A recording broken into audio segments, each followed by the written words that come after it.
All right, guys, we're going to do that audio check real quick. You know how we open up these shows?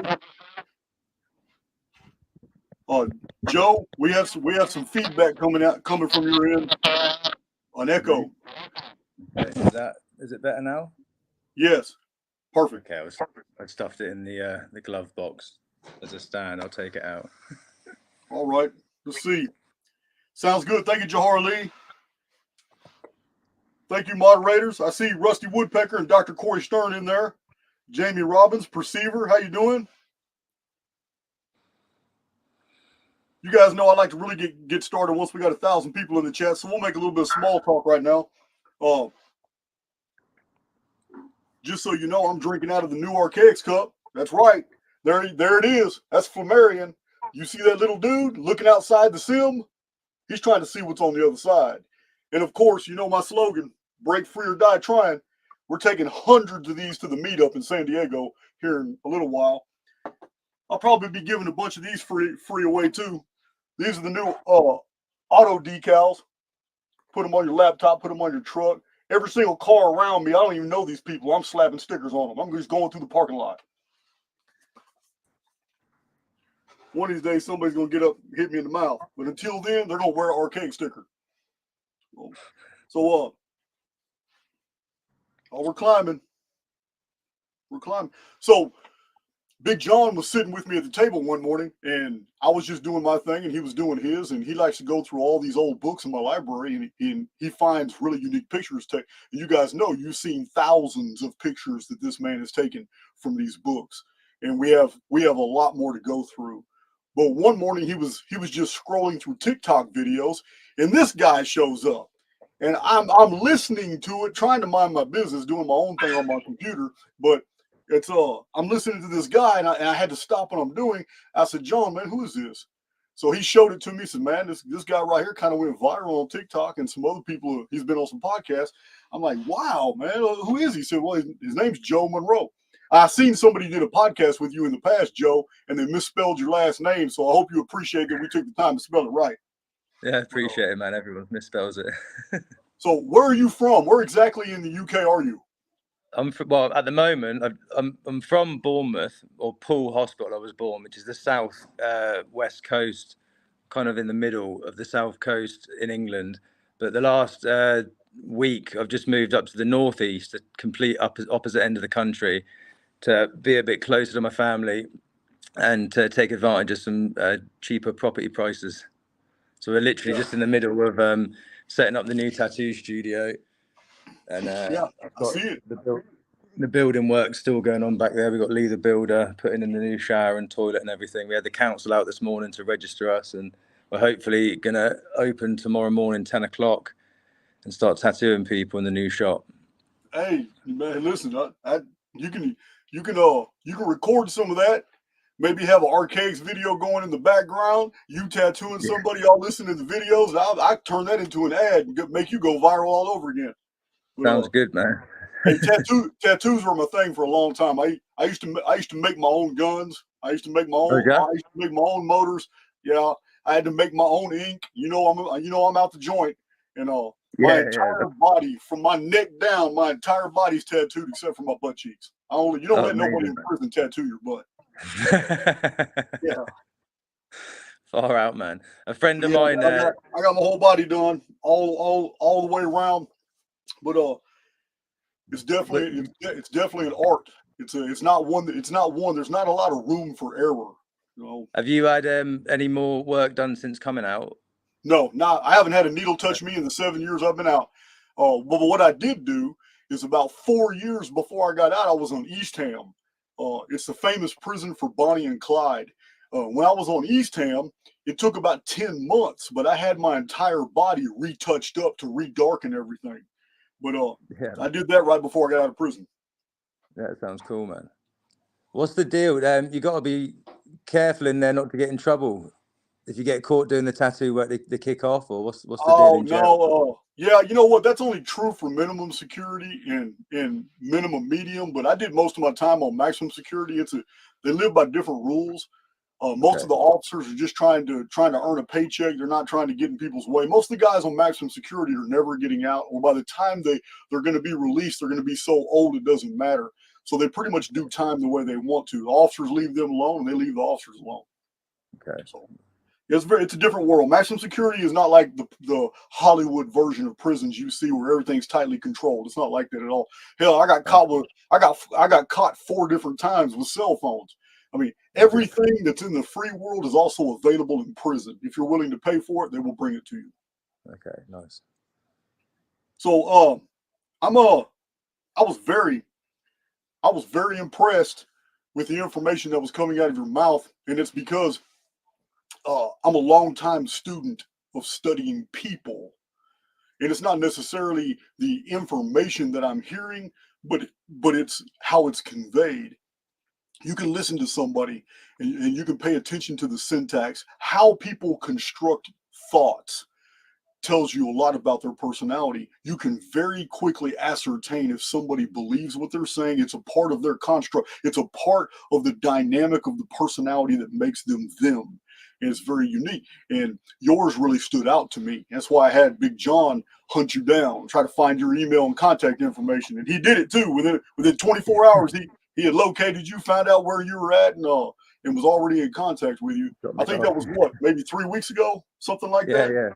Yeah, it was. Yeah, just so, I wanted to invite you onto my channel, because you don't find a lot of people conveying information the way you did. And I'm going to invite you to do that again, but there's no pressure. Well, it'll come out naturally as we talk. Yeah, but I hope so. I was I've done no stunned. preparation. Yeah, man. No, that's the same way you were in the presentation. It was straight from belief, not rote memory. It's a huge difference. And it's something that I see. It's kind of a litmus test I have for when I'm listening to other presenters.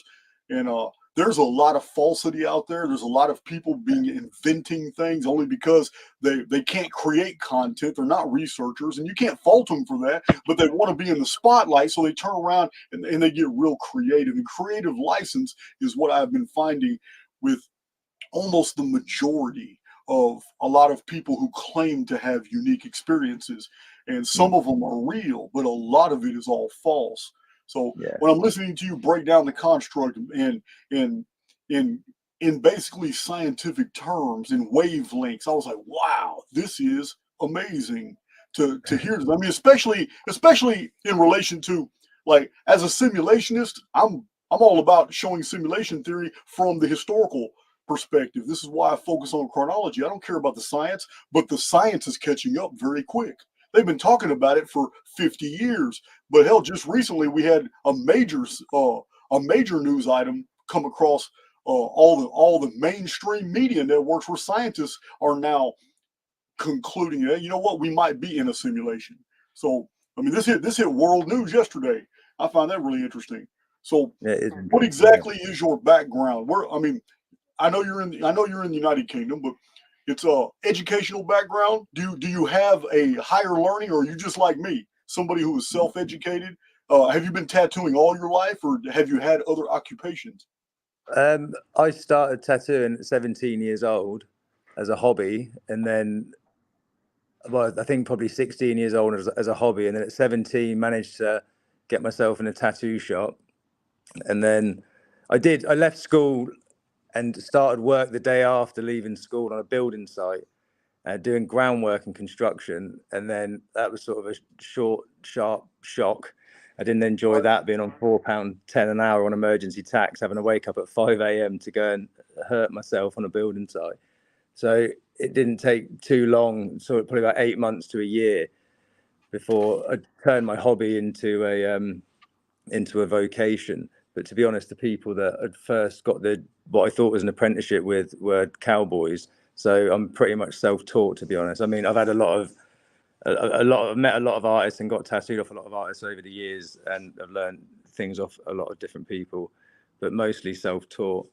And then schooling, I left school at 16, I think, just normal schooling. I was lucky enough to, through tattooing, through a guy called Zed Lahead, who's a massive fan of your show, I met a couple of other people. I had a few older friends that put me on the right tracks at the right time, I think.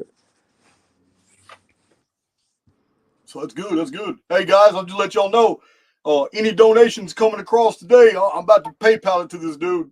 We're gonna get that tattoo shop going. Let y'all know. I appreciate that. Who is that? Delta Dawn? Thank you, Delta Dawn. Yeah. Whatever the donations are today, we're gonna add that up and PayPal it to this guy. You don't have to do that, mate. Oh man, hey man, you know what? I'm sending out blessings all the time. They come to me so frequently. I gotta spread them out. Nice, man. Yeah, I wish I had the TikTok video with me, but hell, I guess I don't need it. I got you here. I don't actually even have TikTok. There's a guy, the guy I was on that podcast with was called Tighter Mel, and he's a local guy in Bournemouth that I've known in the town for years. And he started his own podcast. And then one day, I think we were in a coffee shop getting a hot chocolate, and he turned up, and we had a bit of a mad chat. And he liked it enough that he said, we'll chuck you on the show." And then the first show did better than any of his other shows, so he had me on again. And then they're the only two sort of podcast things I've ever done. This is the first time I've ever done a live. Oh, okay. Well, hell, it didn't take us long. It only took us about 12 minutes to hook up. Yeah.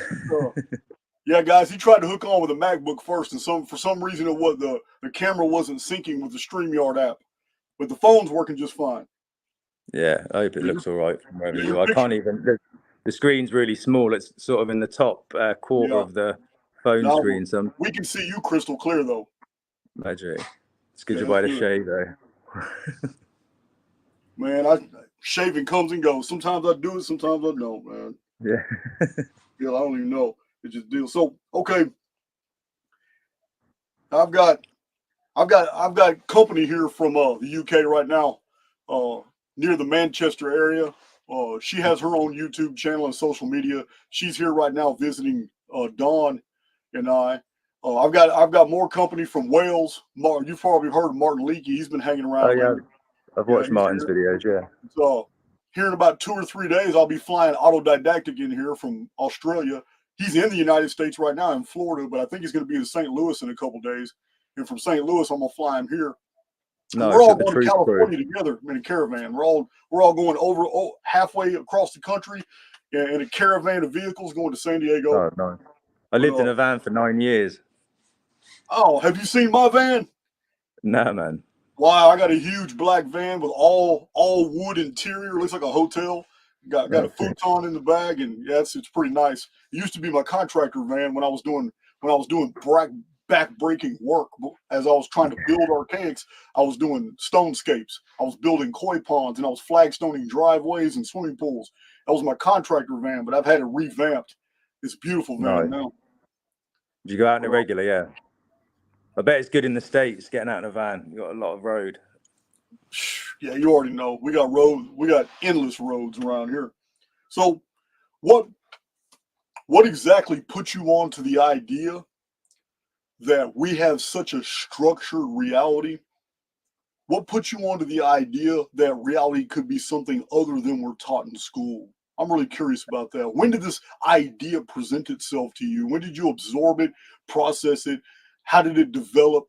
What I heard come out your mouth the other day wasn't something that you just thought up last month. This is something that has been on your heart for a very long period of time.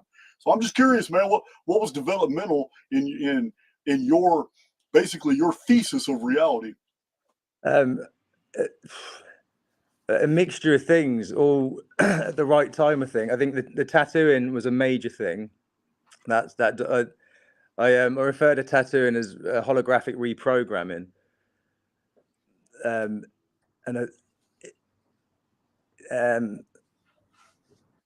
There was, I come across the psychedelics, the mushrooms, the DMT, yoga. I was like really, really into Ashtanga yoga for 10 years. I actually ended up breaking my back doing Ashtanga yoga, ironically enough. Wow. No, stupid. There's a posture called Kapotasana, where you're on your knees and you bend backwards and grab your heels and pull your face into your feet. And I sort of like just muscled through the pain, thinking I needed to just get through the practice, and it taught me a lesson. And then a few older friends that have really helped give me some guidance. Veganism, like stopping eating meat was one of the major changes in my life, to be honest. That shifted everything in a really profound way. And then the flat earth realization, to be honest, just getting my head around that it can't be what they've told us it is, and then getting past the point of thinking maybe it might not be, to being like, no, 100% certain there's no way you're living on a ball in space. It's absolutely preposterous. And I don't know, I suppose all those things combined have led me where I am at the moment. Yeah, that's I'm a realmer. I wouldn't call myself a flat earther because there's other attachments to it. But as a simulationist, I absolutely on board with the fact that we live on a flat plane, and all curvature is the result of programming. So I'm totally on board with that. I don't even think there's any curvature. I think Santos Bonacci was one of the major people I watched years ago that put me onto a lot of information regarding the Taurus field. And then like I'm right into the swastika. It's sort of like the guy Zed that tattooed most of my face, and is a very good friend of mine. The first tattoo he did on me was a swastika on my palm. And at the time, I think I just liked the controversy that it wasn't necessarily, or it wasn't a negative symbol. And the idea that if somebody passed judgment on me for wearing that, they're kind of inadvertently doing the thing that they've got a problem with. And so I had that done. Pardon? Yeah. Yeah, I agree. The symbol is very ancient. It has nothing to do with the World War II connotations. Yeah, 100%. And then I ended up, I think, as time went on, the meaning of it sort of ingrained itself more. I understood it more and more the more I had it around me. And then when I got onto the Santos stuff and you started talking about the Taurus field and this, that, and the other, I just got my head around that the swastika is a representation of the Taurus field. The right turning swastika represents masculinity. The left turning swastika represents femininity. Those two opposing forces coexist within the toroidal field and interact with each other to create the sine wave. And then the sine wave ultimately is the holographic construct that we find ourselves in now. I'm on board. Don't stop now. I'm on board. Yeah. Sorry, my brain's a bit dry. So, I'll get you going. So, in your day-to-day life, I know we get up, we drink our coffee or we drink our tea, or whatever your preference is. Drink your water, eat your breakfast, go out in life and do things. So, from a materialist standpoint, we're just walking around the streets, we're interacting with other people, we're living our life, doing things on a daily basis, but really what is going on in the field? What is actually happening in the field? Describe that to us in any way you feel free to. Okay, so I mean, I think so. My take on like the hologram thing. So like the simulation or hologram thing, in my mind, isn't something that's been done to us. It's something we do to ourselves. And I think ultimately all is one, and God is love, and God is an algorithm, or God's the algorithm that absolute divinity uses to express creativity and individuality. So God is generation, operation, destruction. Generation, operation, destruction is the sine waves. That's birth, life, death, manufacture, usage, then the breaking down of something. Like everything in this holographic construct that we perceive as the three-dimensional reality, and even not just the 3D stuff. So like thought processes, light waves, sound, everything ultimately operates as a sine wave. And I think that when you talk about like the artificial intelligence, I think that there's divine intelligence and there's artificial intelligence, and ultimately, obviously, it doesn't exist as what's the fucking term? It doesn't exist. Like linear time is something that we require to understand and comprehend this reality, but ultimately, everything is, always was, always has been, isn't, is, all at the same time. And I think initially, the initial awareness desires to know itself. So initially you've got just divine being. It doesn't really know itself. It doesn't really do anything. It just exists. It just is. Then at some point, if you view it like for the sake of us understanding it in linear time, the being wants to know itself. It doesn't have a reference point other than itself. So the only thing it can do is use itself and create what it's not. So you've now got like the divine intelligence, the initial divine being, and now you've got the illusion of what it's not. And then I think this reality is the play out of what is and what's not. And I think it's up to us in our day-to-day lives to align ourselves with God or good, everything that is good. And I think that's the aim of life. I genuinely think that, I think reincarnation is a given. I think that you can't get to this level of complexity if you just did it, died and forgot. But I think the reason you don't necessarily remember your previous incarnations are because we have to go through all experiences. And a lot of those experiences at the lower levels are traumatic. And I don't think it serves the soul to remember that trauma. But I think through each life that we experience, it tunes the soul. It either like raises or it sinks. You know, like when your guts sink or something horrible happens, it's a low, like you dip. And then Right. when something really nice happens or some good stuff's going on, it raises and you lift. And I think that's the soul tuning itself. And I think that at the end of it all, that I think that the choice, you're either a victim or you're not. So ultimately you either do it to yourself and you're responsible for everything that happens, or you're a victim. Do you know what I mean? So like, I don't think anyone's created a simulation and put us in it to trick us. And I think that the nature of reality is holographic, and ultimately we've done it to ourselves on a level that we can't comprehend at this current point, for the sake of learning and experiencing ourselves. So it's almost as if you're describing that the divinity, and this is really close to the gnosis merging into the hermetic concepts, but it's almost as if you're describing that the original first principle, in order to discover more about itself, literally divided itself and then Inverted. turned around, and pieces of it, like little divine sparks, developed into individualized personalities that went through the construct in order to learn and to adapt and to perceive.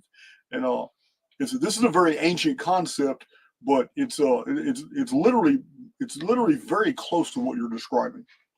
Yeah, I rate that. A lot of the Hindu stuff, the Hermetic stuff, I think all that stuff is definitely got a lot of truth in it. So what do you so in your daily walk, what is it about understanding the deeper modes of reality, understanding what's really going on behind the scenes, that everything is according to wave function, that everything's in different rates of vibration? What goes through your mind on a daily basis? Do you ever marvel? Because I do. I sit back sometimes and I have to just do a personal timeout and just process. I just have to process sometimes, like, damn, man, all these variables in my life are all moving and it seems like chaos. It makes me feel like I'm in a chaotic life. But the more I study the phenomena that kind of like orbit around me, it's like it's all coordinated. It's all Perfect. going toward a purpose. Something is either I'm doing it or something is helping me do these things. What's your take on that? Yeah, I mean that's why I really rate the syncretism stuff, because I think ultimately, if all is one, so like, have you got your head around the notion that everything's connected, that there's nothing outside of Oh, absolutely. In a holo field, all data is connected to all other data. That's right. Yeah, yeah. So then it's where were we going with that? Sorry, what was the question? Well, information is holographic, and all I was saying is it seems like on a daily basis to me, I can get overwhelmed with all the chaos in my life. But if I take a time out and I just ignore all the things that need to be done and only think about those things and what's going on in my life, it seems like I start seeing patterns. I start seeing, damn, there's a coordinate, something's helping me coordinate all this stuff. And while I'm living it, it doesn't feel like I'm being helped or aided. But it Yeah, seems like reality is helping and aiding me if I just yeah, stop and think about the effects of all these things that are going around me, these things yeah, that I'm vibrating in the same frequency with. Does this ever happen to you? Do you feel this way sometimes?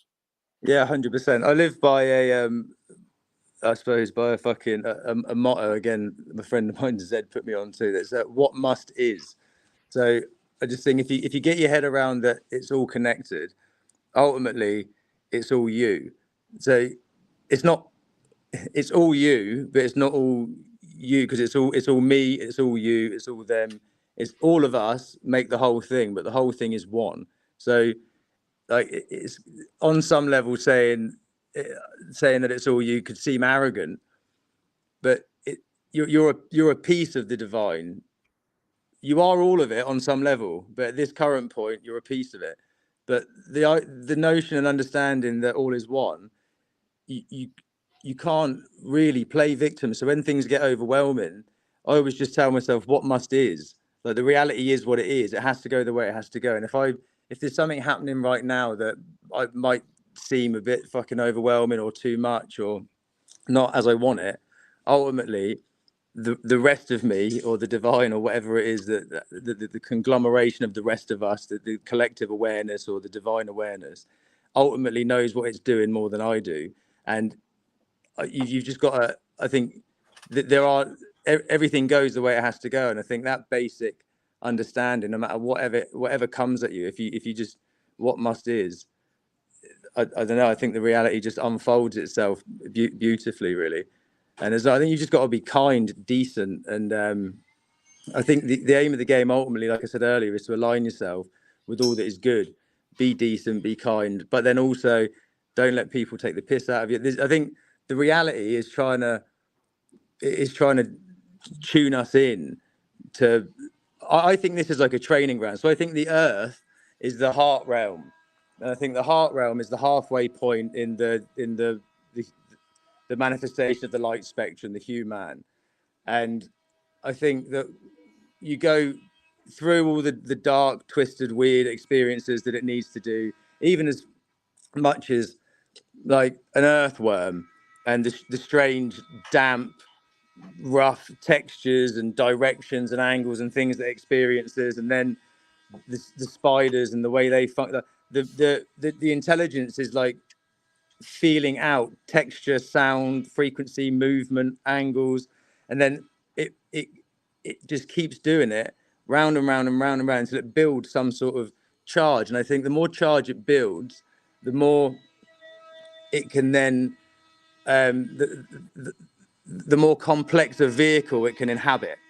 And then at some point you end up through the insect, through the bacteria thing, through the insect thing, through the animal thing, and at some point you end up in some like a human experience. And I mean, I had this strange take, and I don't want it to offend or upset anybody, and I really hope it doesn't.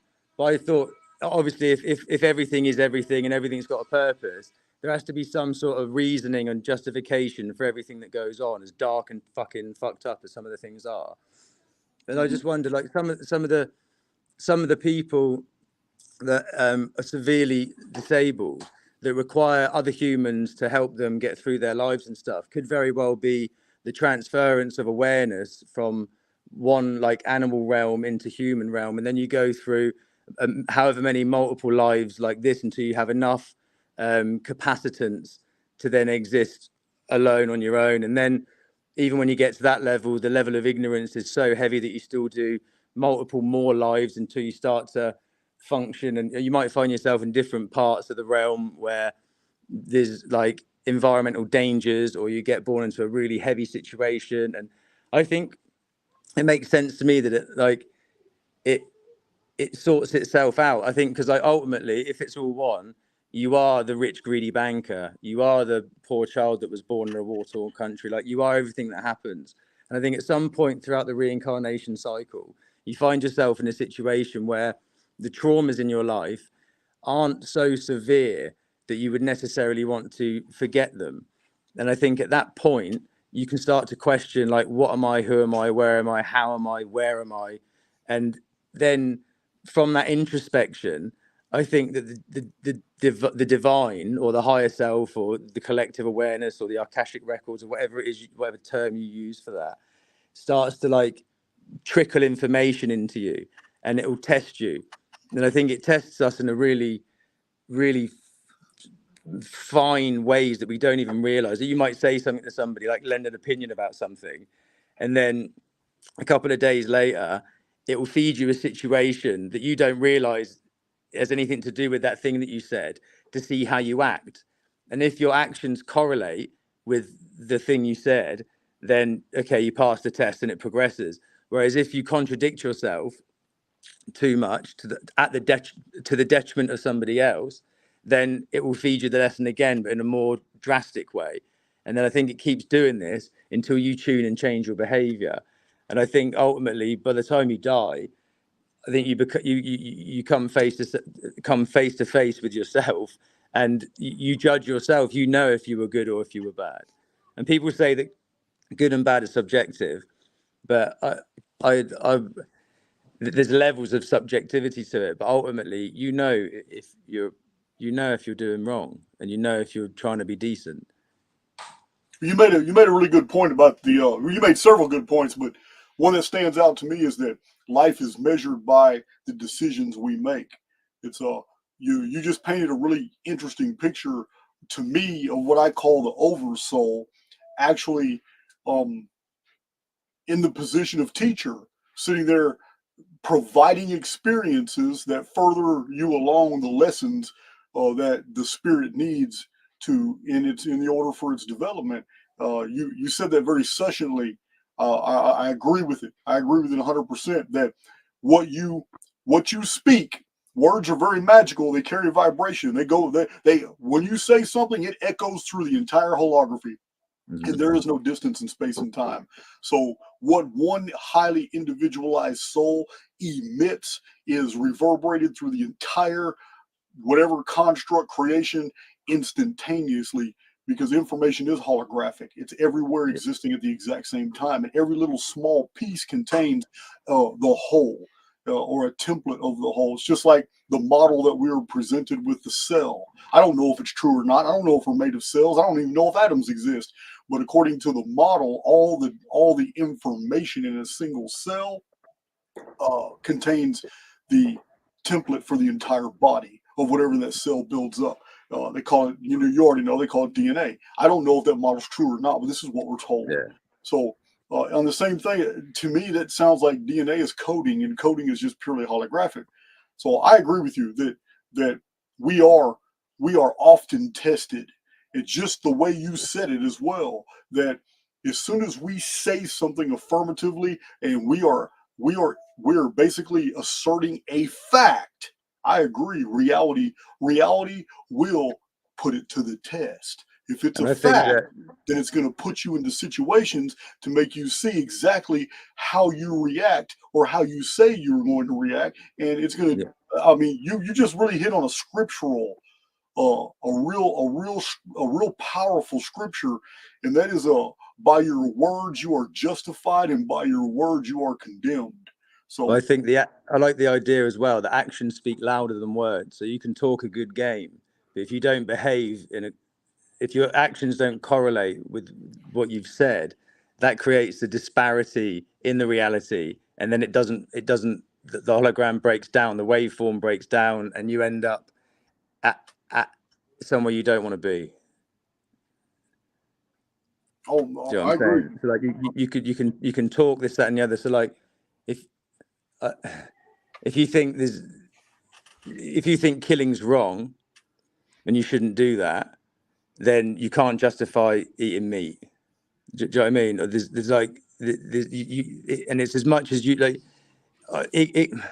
Ignorance is excusable if it's genuine ignorance. But if you know something in your heart and you know something in your mind, but you choose to behave against that, in contradiction to that anyway, then I think that's when you end up in the shit. I think that's when the reality doesn't function for you and you end up in a really bad way. Yeah, I get it, and it even I'm not a vegan, but you raise a good point that the decision to be vegan would be spiritual, not physical. You just Yeah. And it has everything to do with killing, because once a spirit has matured to the point where they realize that killing is not right, you don't kill another human being. No matter how it's masked politically, as it could be murder, it could be patriotism, however it's painted, but you could ascend beyond that, and now no killing would also pertain to the animal kingdom. This is a Yeah.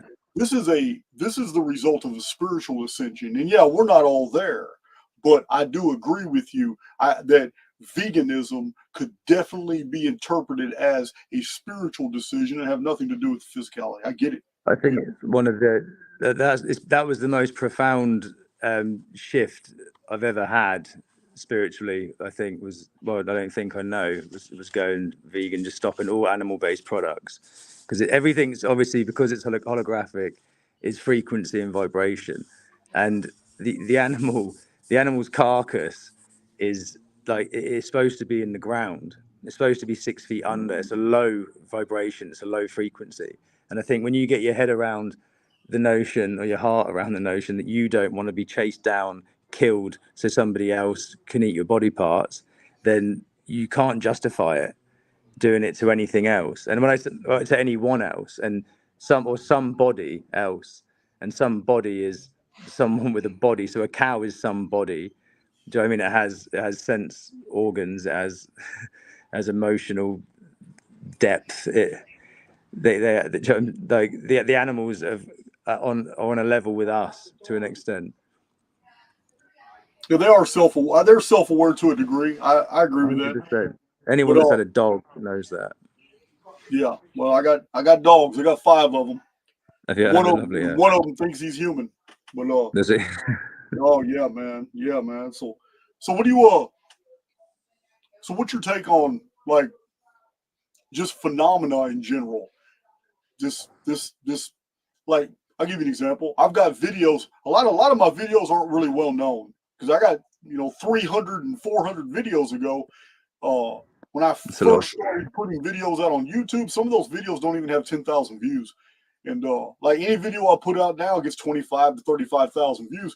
But back then, it took almost 3 years just to get 10,000 views, and that's where they're stuck at. Most people don't go to my original videos and see all my evidence of simulation theory and weather patterns, and in the fossil record, in repetitive timelines that have been found embedded in historical texts that do not make sense, anomalous deals.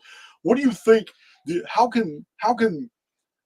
do you wrap your head around the fact that we have so many mysteries and anomalies, enigmas, that just cannot be explained by the models of the world that have been presented to us today?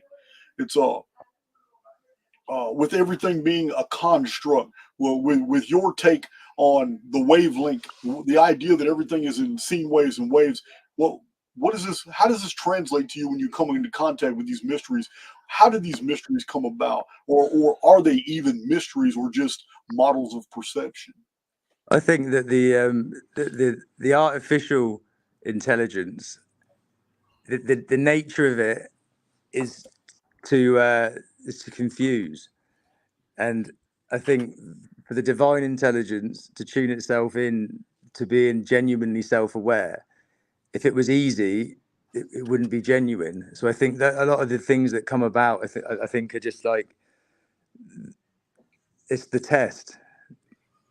Do you know what I'm saying? I think a lot of the things that are like absolutely baffling are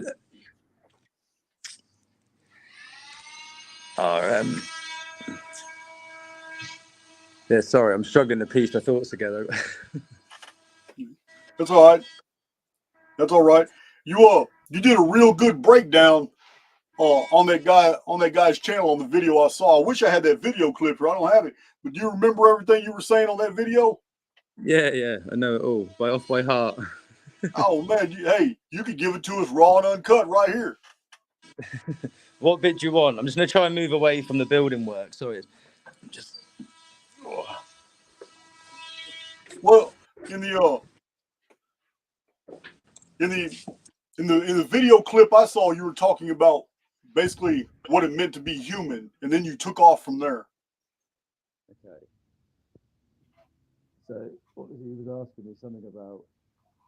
I mean, a lot of it is like the Santospinaci stuff about the I suppose the Hindu sort of cosmology thing about the man being the measure of the universe. So man is manifestation, and then the human. So hue is the light spectrum. So human is the manifestation of the light spectrum, and then that rather than an objective take on reality of, I think the globe thing is created to kind of objectify the reality. They give you space as a place to put yourself so you can objectively view, okay, that's the ball, I'm a person on the ball, okay, and it objectifies everything. But I think the way that the hologram functions or the holography functions is subjective. I think the only objective is truth, and then the truth is the Taurus field. So I think the Taurus field is the basic fundamental geometric construct that sort of dictates how the physical reality builds itself. But I don't even know if it's the physical reality. I think it just dictates. I think it's the fundamental shape that everything functions through. But so I was thinking initially, so like if we go right back to the thing we were saying earlier on about you've got divine being, the divine being desires to know itself, so then it inverts itself and creates what it's not. So you've got the truth and the illusion, or the divine being and the artificial intelligence, and then those two things interact to create everything, and then that splits itself into masculine and feminine, hot and cold, positive, negative, and those two things interact to create the sine wave, and then the sine wave ultimately.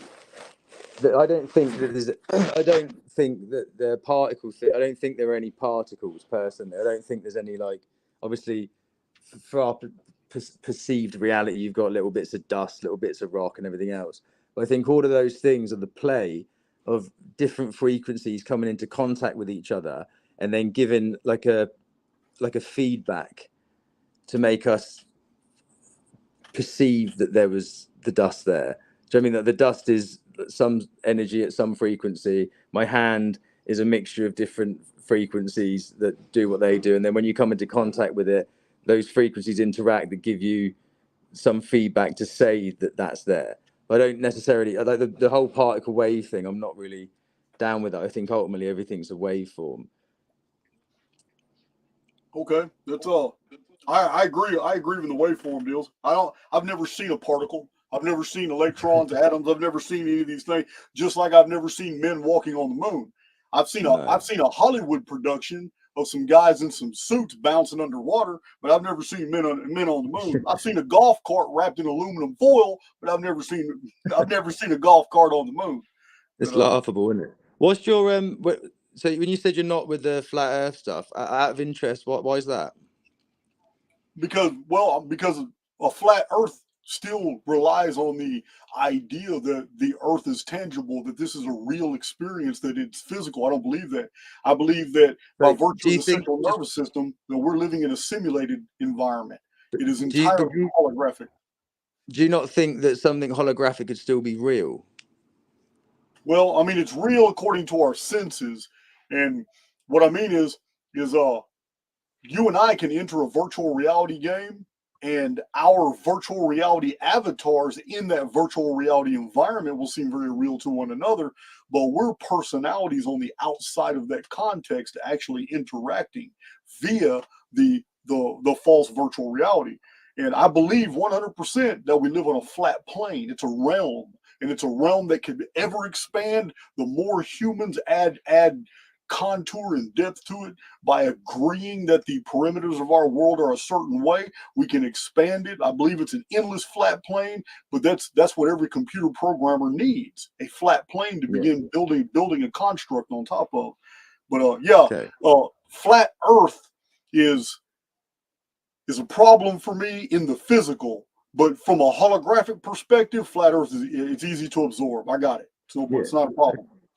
Yeah. Okay. Yeah. Because I got my head around like the holographic thing is just how it functions. So I think that obviously everything ultimately is sound and light, and I think that the stars are like the projector beams of the hologram. And I don't think each of us is a single star. I think each of us is the mixture of the arrangement of the stars when we incarnate into the physical form.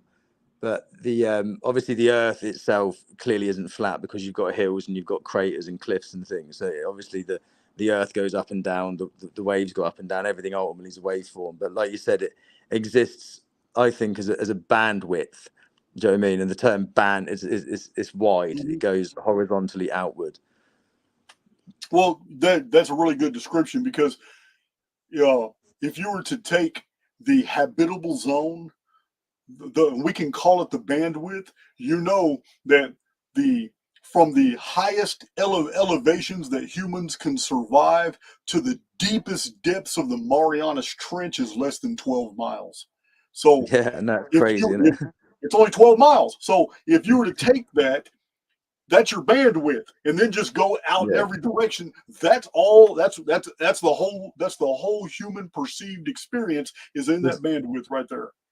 It was that there was something that apparently when they core down, when they do like deep drilling, after like 8 miles, or it might have been 12 miles or 12 kilometers, 8 miles or whatever it is, they end up the diamond tips just hit they hit a diamond hard rock slurry, so it no longer lifts any earth out. The tip just turns, and then the slurry, which is diamond hard, just breaks the diamond tip. So you hit the extremity of this level as you go down. And then I don't know if you ever seen it, there was a video that come up of a rocket, and they'd stuck a GoPro thing on it, or like maybe not a GoPro, it was one with a flat lens, so it didn't look domed, and it's spinning. So from your point of view, watching the video, the floor underneath it's spinning violently, and it's getting further and further away, and then at some point it just gets stuck. It just goes and just like slows itself down to a stop, and then just hovers. And I mean, that fucking blew my mind. I saw that video as well. I saw that video as well. That was shot. It's almost as if, I mean, you've seen some of the rockets they sent up high altitude. They hit a certain point, and the streaming trail that comes out of the back of the rockets once it hits that layer, it looks just like you were underwater looking up a speedboat trail that was going above you. It's almost as if these rockets hit a water barrier. I wonder what they did, because I remember I've seen those as well. And that particular one that I've seen, I wonder if it hits at an angle, if it will like skim off of it, or if it hits directly, if it will get stuck. I've got a piece of meteorite that a friend of mine gave me, and that sort of like done my head in a little bit. Once I realised the space thing was fake, I was just trying to get my head around what on earth that could possibly be, because obviously, if you take it to someone that knows stones, they'll tell you it's a piece of meteorite. It's obviously come from the sky. You don't find it in the terrain. Right. And then I was sort of racking my brain. I figured this might just be totally nonsense, but I was trying to think what on earth could it be, and I figured that the stuff itself it's kind of like metally. Do you know what I mean? It looks like molten metal. And then my understanding of like acid and alkali, so if in my head, like acidity or heat is masculine and that's low, and the cold is alkaline and that's high. That's a higher frequency is cold, a lower frequency is acidic and heat. And I was just thinking, well, as you go up, it gets colder. So how is something like come in and melted and then come down because it's cold when you go up. And I thought in the end, obviously as well, if the stars are the projector beams of the hologram, light only travels in a straight line. So I wondered if at each extremity of the bandwidth, if you have this like undulating, reflective surface, the Terminator 2 guy, the liquid metal Terminator. Yeah. I was wondering if there's potentially some sort of like layer of this undulating metal, not metal, rock, metal, whatever it is, this substance at the bottom and at the top, and then as the projector beams, the stars sort of like beam the light down. It works in conjunction with this undulating framework that bounces the light around to create this holographic thing, and then at points of like what serious I don't know, like things going, like sometimes the energy gets quite serious, there's some mad fucking shit goes on. Maybe at those points there's this thing, obviously, if they're dictating the hologram and then the stuff's going on, potentially little bits of it break off. Do you know what I mean? If some really mad shit goes on, maybe the waves of this substance kind of get a little bit rough, and then pieces of them can kind of like drip off and cool as they hit the ground. But I mean, I don't know how much relevance that has to anything. But it was just Well, let me take this on a whole nother level for you, man. We have many incidents in the historical record where great battles were about to be fought. One of them was King Mithridates IV, the fourth of Pontus. He was known in history as the Poison King. He actually orchestrated one of the greatest uprisings against Rome. It was the greatest uprising against Rome in its entire history. It's the Roman slavers and landholders had spread all over the Mediterranean. They were very well hated by Tigranes and the Armenians and Mithridates of Pontus. But the Greeks had already fallen prey to the Romans. There was no one who could take on the Roman legionnaires. So Mithridates had decided to do the first blow against Rome, and he did it without an army. He literally orchestrated the butchering of about 80,000 Roman slavers, merchants, soldiers, their families, and everybody on a single day. It took 2 years of planning, but people all over the Mediterranean got involved, and they kept it a secret from the Romans. And on a certain day, everybody rose up and just started killing all the Romans in their communities.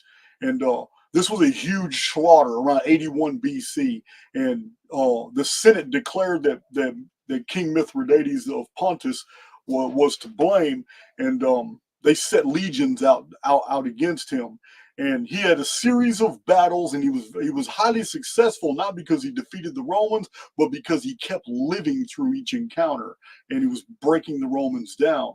Well, because of his successes, all these other Black Sea area kingdoms and the Armenians, King Tigranes, they all came to his aid, and he had this massive army, and he was going to take on, I think it was Sulla and a few legions at the same time. And his strategy, he was going to overwhelm them. He had too much happening.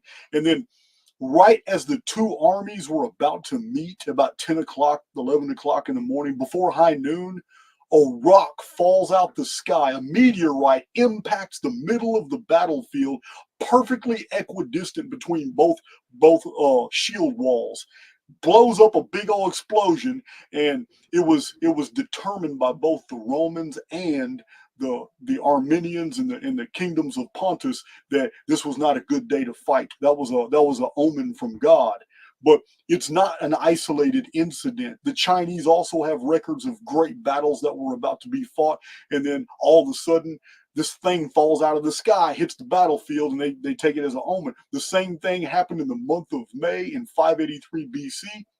When King Nebuchadnezzar II was observing the king of Lydia and the king of the Medes, their armies, after 5 years of continual warfare, they were going to fight a single battle to go ahead and figure out who was going to be the dominant empire.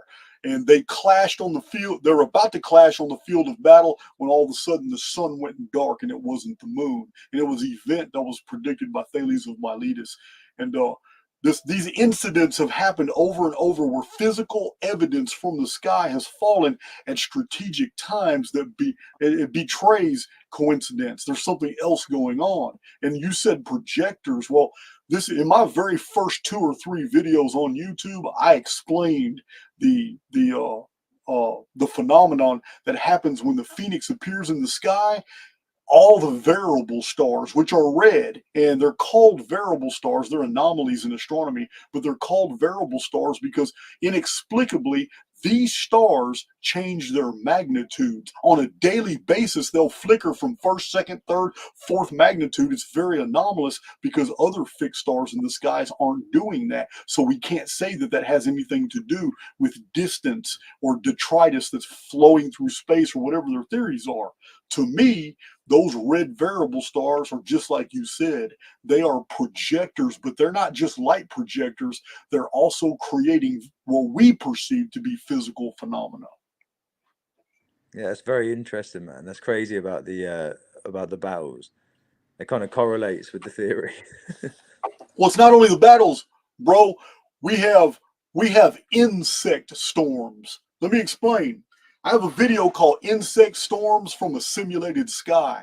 There's no other way to process this data. It is so well established in scientific articles from 1867, 1868, 1869 to 1872, very widely published, that it became on the mind of the collective in England, Scotland, Cornwall, Wales, and Ireland. It had become widely known that the rats and the small rodents were dying off. People started to realize, wait a minute, there's no more beetles, roaches, dragonflies, butterflies, flies, nothing. It was in all the publications of the time. Where are all the insects? So once the collective had realized that something was wrong and it was on their mind, reality reciprocated. But the problem was it overcompensated.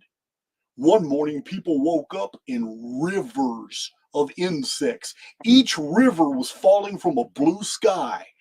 They were falling all around England, all over England, all the chimney sweeps and all the chimney sweeps and little mail boys, parcel boys. They were all reappropriated just to sweep all the insects into piles and burn them. It even started a plague. But it's like reality reciprocated, and all of a sudden, rivers of insects of all different species were just raining I cited the sources and showed this in that video. But Check that out, man. the reason I'm mentioning this is because an insect is no different than a meteorite. It is something that is perceived to be physical from a area high up that is entirely simulated. Me, I believe the entire stellosphere, every single thing you see up there is a light show. But I also believe it's technologically sophisticated, and this light can actually create things that are perceived as physical. And what do you think? Do you think it's us that's doing it though? Or do you think that there's like the AI is taking the piss and is running the show, or do you? Because I always think back to what I said earlier on about we're either doing it to ourselves for the sake of learning and all is good, or we're fucked and we're the victims. Well, I have often theorized, because I'm here with you. I can only say what my theories are, and like I have often theorized that the statement in Genesis that mankind was made in the image of God is a direct clue that on the outside of the construct, we are the creators of this technologically advanced simulation, and that we have injected many of our personalities into it to do something. We're running sims. We're trying to figure something out. Well, I believe it's all intrinsically related to the very calendars that control this sim. And those calendars are all connected to singular events in ancient history that are all involving epic cataclysms. So my theory is based with a lot of data points and whole data sets. But I'm often criticized for these theories because people always have their fallback. Well, you can't prove.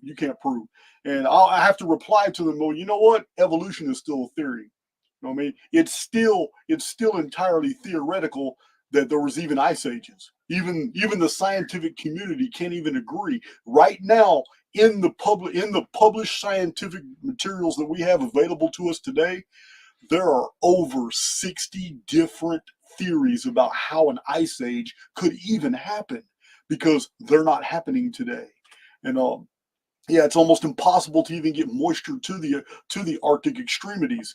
This is why only a half inch of snow falls in the Arctic or in the Antarctic. There's no humidity.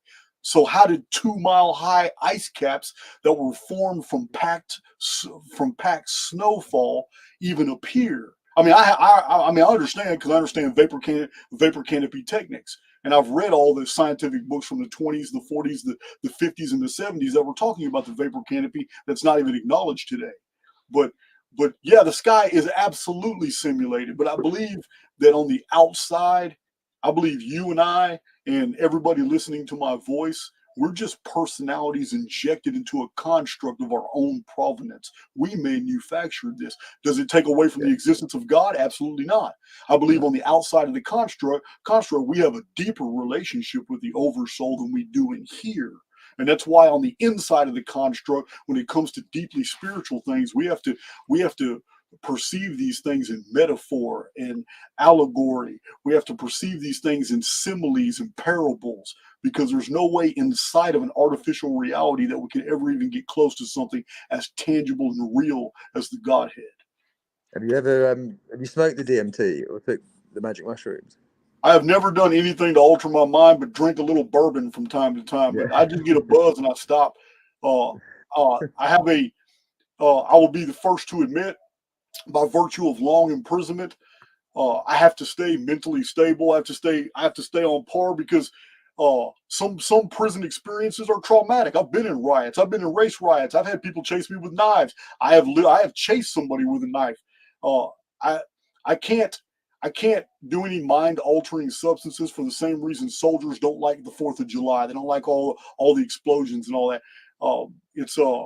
I'm afraid if I do mushrooms and theogens, if I do LSD, I'm afraid if I do anything like that, I may slip into some penitentiary mode deal, and I'm a pretty strong and I'm a very fast guy, and I just can't trust the self-control. I have to maintain that self-control. I just can't do any mind-altering shit. Yeah, I'm with you on that. I mean, you could lock yourself away and have a little go somewhere safe. But I think the DMT, you know about the DMT though. Yes. I've read books on it. I've read books on entheogens. I have friends that do it that told me straight out that when they listen to my videos, they can see what I'm describing.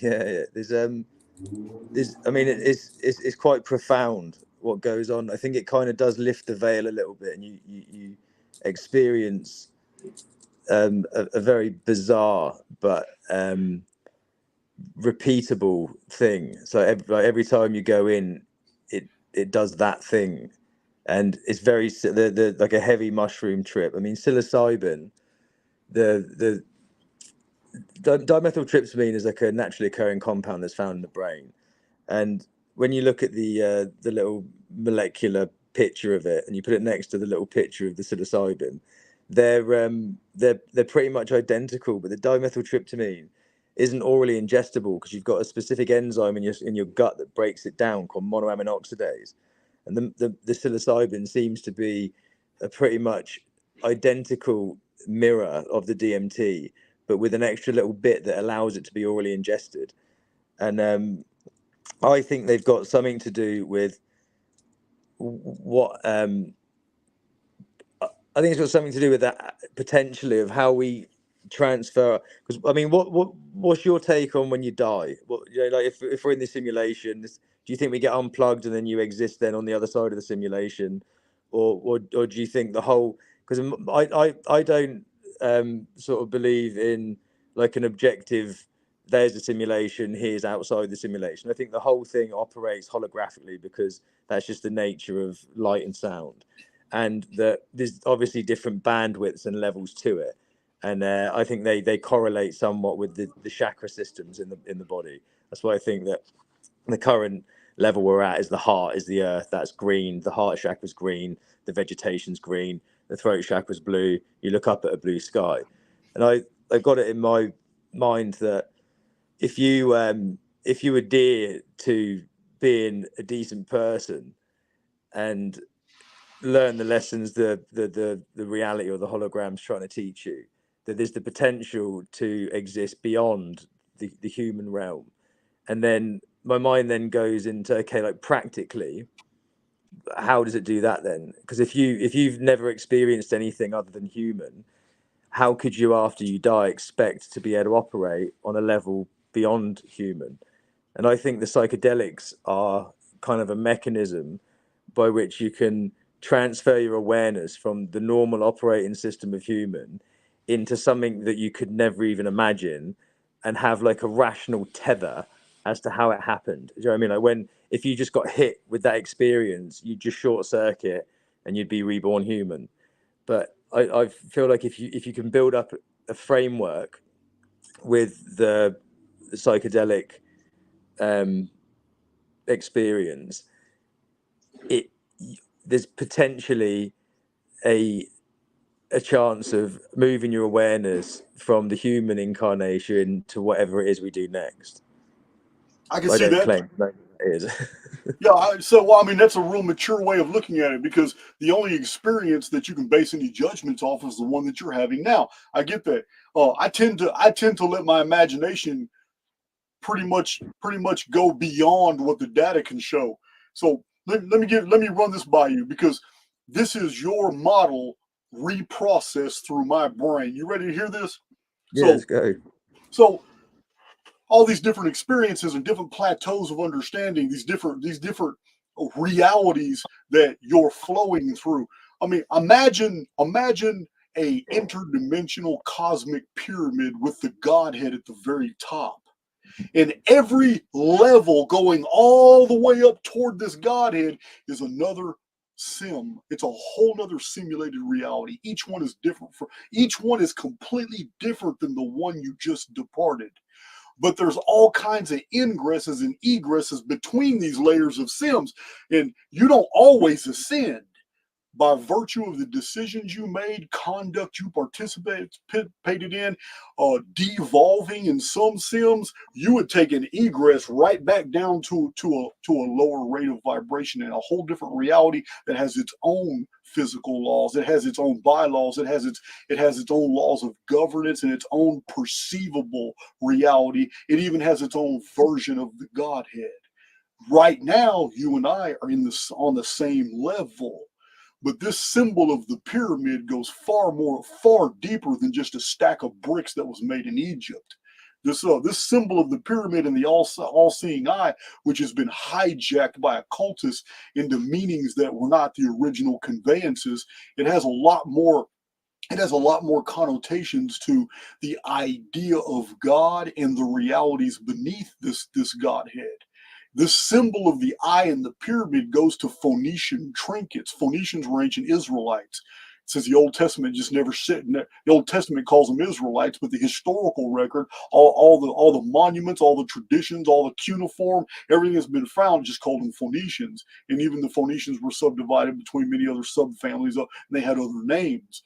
But one of the main trinkets that's been found in burials of Phoenicians all over the Mediterranean, all throughout Europe and the Isles, all around, was the symbol of a pyramid and a sunburst or an eye at the top. And sometimes the pyramid had a smiley face on it.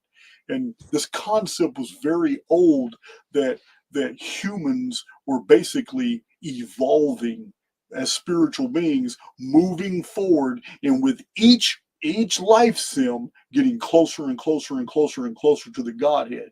But if God is truly eternal, and if we are pieces of the divine Godhead, then that would necessarily imply that the creation itself is eternal. And if that's true, then the Godhead has never stopped creating, and you'll never truly get to the very top of the pyramid, because new realities will always splinter off from older ones. It will continue to grow, it will continue to morph. And this is going to be an endless exercise of development. And right now, we're right here I believe it's called the Nemesis simulation. And I believe that outside of this context, we do have awareness. We do have there is another reality. It's this, this to me is very artificial. I mean, you're very familiar with the fact that we only see like 5.5% of the electromagnetic spectrum. Our olfactory and our audible senses are even worse, but animals are heightened. And this is the restrictions of the central nervous system. The central nervous system, it's a filtering system it's the bridge between the psyche and the simulation. So if this is how we perceive this reality, then there may be 108,000 other realities that are just slightly different from this one, and each one of them we have to learn a lesson in. So I get it. I'm on board with what you're talking about. I just process it differently. Yeah, it sounds good. It sounds like it makes sense. Like I said, it's all theory, it's all theoretical, but so is the multi-billion-dollar, hundreds of millions of textbooks have already published it as fact. But so is evolution. Evolution is just theory.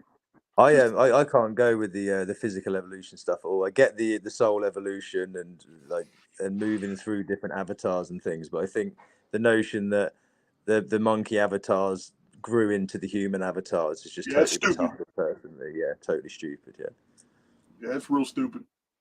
I can't buy none of that. So let me ask you this. Let's go in a different direction real quick.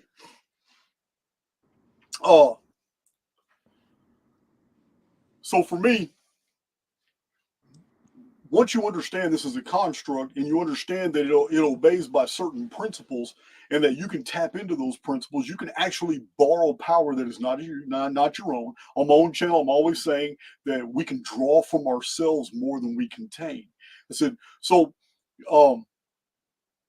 what do you do to basically induce reality to reciprocate? What have you found of value and utility in your own life that allows things to happen for you by thought and activity, by just willing something to happen? How does reality reciprocate for you?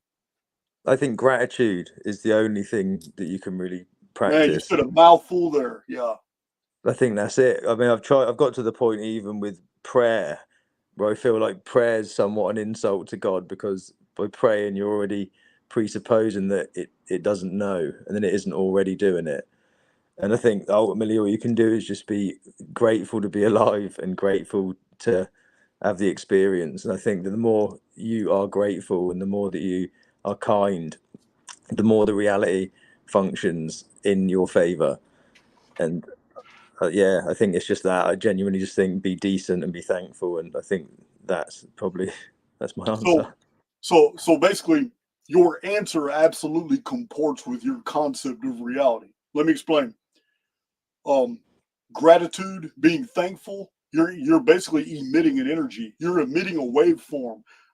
So what's going to be drawn to you in the construct are the things that are vibrating at that same frequency. If you're very happy and you are very grateful for what you have, reality reciprocates by giving you more. But not only in the physical realm, but also basically knitting for you in tomorrow's reality. The construct will knit for you the same attitude where you're grateful. Therefore, it's going to create situations in your life that will make you grateful. It's a feedback loop. This is something I teach on my channel. If you wake up angry every morning, then tomorrow you're going to have a reason to be angry. The construct is going to knit that as a circumstance. It's going to create an obstacle, a stumbling block, a situation, phenomena that's going to trigger you. And if this is something that you do routinely, you wake up mad, hating life, life is going to give you reasons to hate life. So it's the exact same thing that you're talking about. Gratitude is it. The more you're thankful for the things that you experience, the thankful for what little you have, what little you have starts accruing and becomes more and more. And the feedback loop is self-fulfilling. So yeah, I agree with you 100%. I'm with you on that. And if you wanted to, I mean, we can bring it back to the tattooing with the feedback loop thing. And obviously earlier I mentioned the holographic reprogramming thing. And obviously, so with the tattooing, your body's constantly changing. Everything in reality is in total flux always. And I think every 7 years, your physiology is totally new. It's renewed itself. But the tattooing kind of floats in hyperspace, and is so the tattooing that I've got that I've had more than 7 years is the tattoo becomes more you than you. And if you can attach like some sort of intent to the tattoo, with the understanding that once it's in you, it becomes more you than you. It becomes a really powerful what's the word? What's the fucking word? Agent for change. Do you know what I'm saying? So you can have like, and this one here is, I think, was non-attachment. And then at the time, I liked the notion, the mantra, and then thought I wanted to embody that a little bit more. And then by tattooing it in, you literally embody it. And if you have an understanding in your head, if you've got a link between an ideology and the pictorial reference, like the design, and then an understanding that once it's in, it's more you than you, then the ideology that you've attached to that reference becomes more you than you. So if the swastika means good luck, then I'm lucky. When I'm brushing my teeth, I don't have to think about what it is. My subconscious mind knows that I think that means good luck, and knows that I know that that's more me than me. And then in the background creates the reality as such. Do you know what I mean? Or Manjushri cuts through delusion. I've got on my wrist there. Why have I done this to myself? As a sort of, as a means to take responsibility. You know, like if something happens, no matter how fucked up it is or how much it doesn't seem like my fault, ultimately, if I'm it and it's me and all is one, then why have I done this to myself? Do you know what I mean? And I think that the tattooing can be a really, really, I think that's why it's such a spiritual, sacred art practice. Well, it is, and it has been for thousands of years, and it's no different than the talismans, talismans and little charms, sigils, things that were put on people.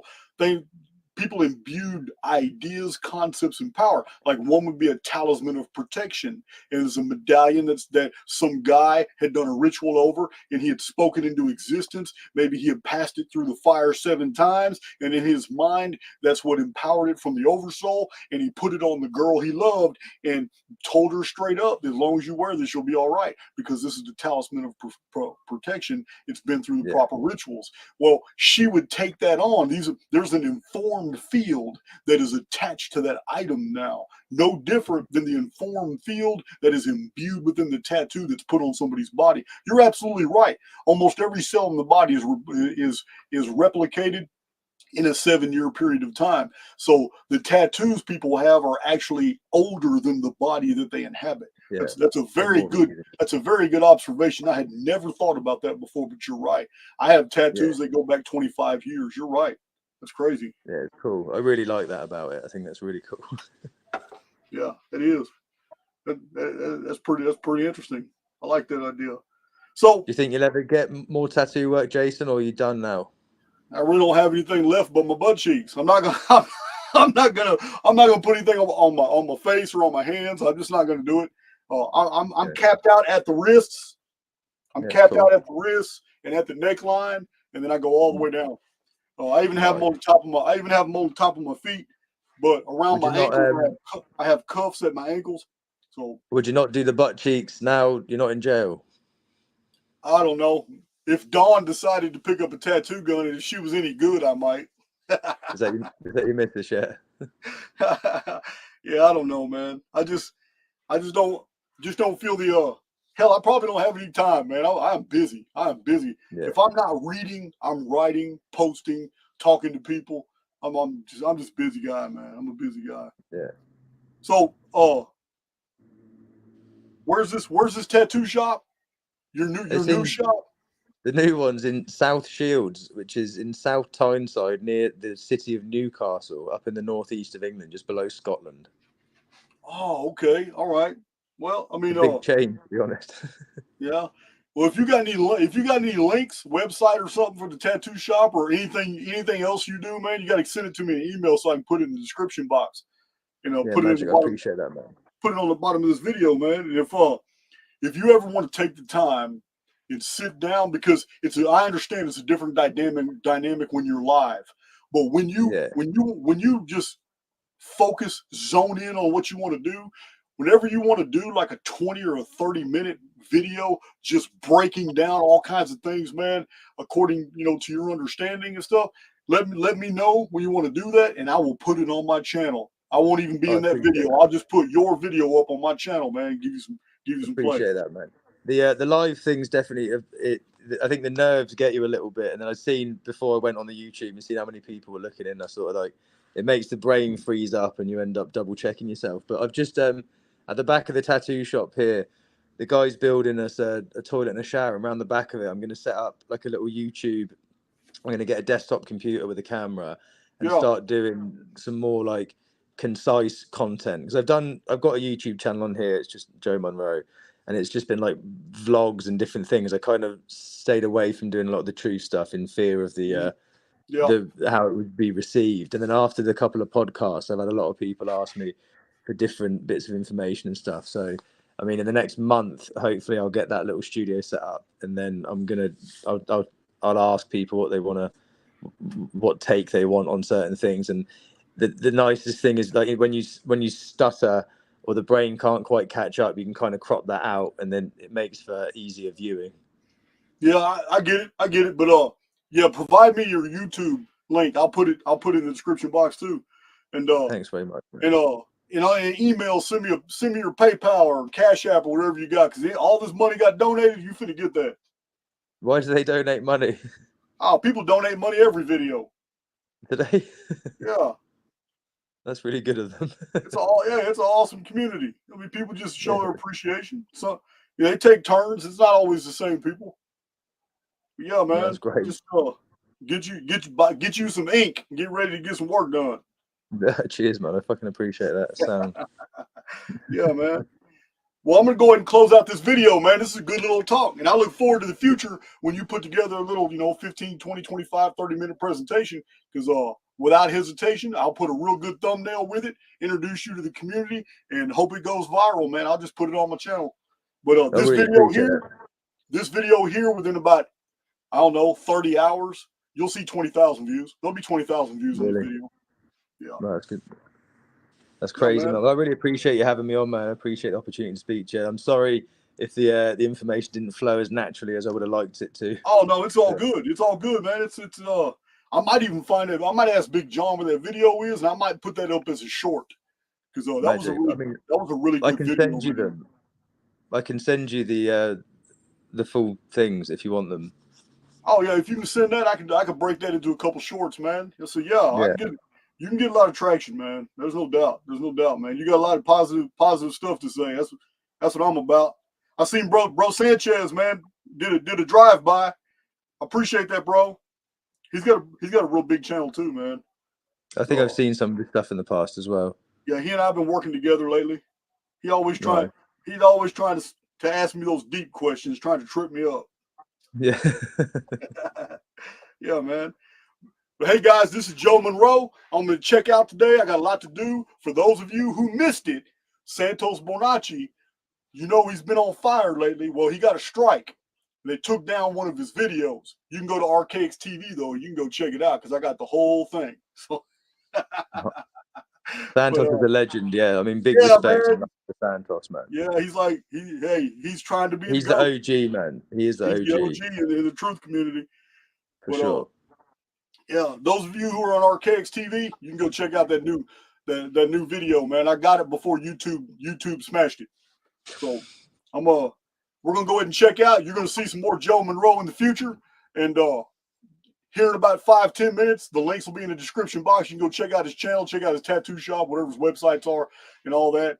And on the way out, you want to donate anything, it'll be going straight to Joe Munroe today. I appreciate it, and I'm gonna hit this outro. And Joe, I'll be sending you an email pretty soon, man. Cheers, man. Lots of love. Lots of love. Yeah, just real quick though, while the outro's going, you gotta be quiet, because I can pick up all the audio. No stress. If I can find it.